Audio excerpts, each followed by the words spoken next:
వెంకటేశ శ్రీరమణ శ్రీనివాస శ్రీరమణ పురుషోత్తమ హరి శ్రీరమణ తిరువెంకటగిరి శ్రీరమణ వెంకటేశ శ్రీరమణ శ్రీనివాస శ్రీరమణ వెంకటేశ శ్రీరమణ.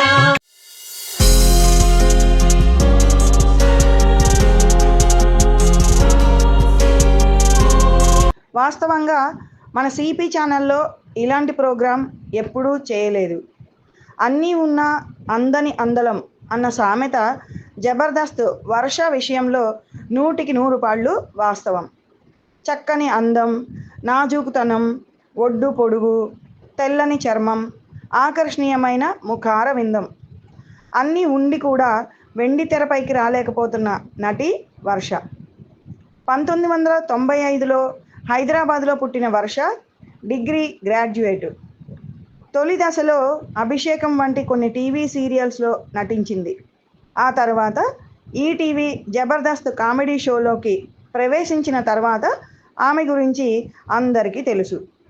స్కిట్స్లో చక్కని టైమింగ్తో మాట్లాడటం, తోటి నటీనటుల సంభాషణలకు ముఖ కవళికల ద్వారా క్యూట్గా ప్రతిస్పందన చూపటం వంటి వాటిలో వర్ష తన ప్రత్యేకమైన ముద్ర చూపింది.